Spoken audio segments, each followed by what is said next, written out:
Hey guys, welcome back to my channel. Today is Monday and I'm here with Lecture Monday with the next part of technical terms to be learned in genetics. And as you guys know, we are towards the end of this. So next term is Turner syndrome. So Turner syndrome मतलब कोई तो disease की बात कर रहे हैं, genetics की बात है तो जेनेटिकल डिजीज़ की बात होगी. तो यहाँ पे क्या होता है कि इन जनरल जितना क्रोमोसोम होना चाहिए उससे एक कम होता है. In human being, individual having XO chromosome constitution being phenotypically female but having rudimentary sexual organ and mammary gland.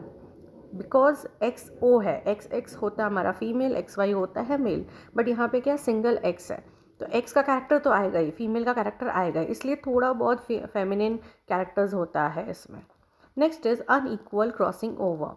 The sites of recombination was located at different points in two homologous DNA duplexes. मतलब कि जो recombination है वो generally एक जगह पे आना चाहिए था, लेकिन वो different पॉइंट्स पे आ रहा है. तो यहाँ पे क्या हुआ है, हम क्या डिटेक्ट कर सकते हैं कि अनइक्वल क्रॉसिंग ओवर हो गया है. Next is यूनिवैलेंट. यूनिवैलेंट मतलब unpaired chromosome. So an unpaired chromosome during prophase 1 and metaphase 1 of meiosis. तो यूनिवैलेंट क्रोमोसोम कहाँ देखने को मिलेगा आपको? Prophase 1 and metaphase 1 of meiosis में. Now upstream. अपस्ट्रीम क्या होता है? सीक्वेंसेस जो कि ऑपोजिट डायरेक्शन में होता है एज द एक्सप्रेशन. अगर हम राइट साइड आगे बढ़ रहे हैं, राइट साइड वाले जीन्स मिला के एक्सप्रेशन दे रहे हैं, तो उस पॉइंट से लेफ्ट साइड वाले जो होंगे वो अपस्ट्रीम होंगे, और जहाँ पे एक्सप्रेशन ख़त्म हो जाता है उसके बाद वाले को डाउनस्ट्रीम बोलते हैं. If you don't remember, go back and see the videos.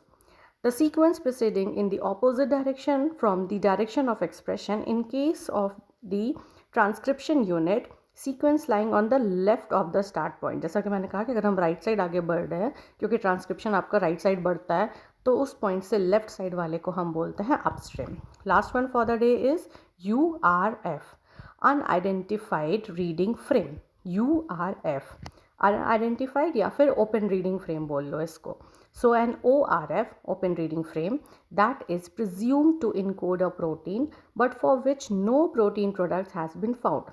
Means हम इस रीडिंग फ्रेम को देख के बोल सकते हैं कि इसमें तो प्रोटीन कोड होगा ही, इसका अगर प्रोसेसिंग किया जाए तो प्रोटीन कोड होगा, बट एक्चुअली कोड नहीं होता है. So that's it for the day. If you like the video, please hit the like button, share it, and don't forget to subscribe my channel. I'll again come up till that. Take care. Bye bye.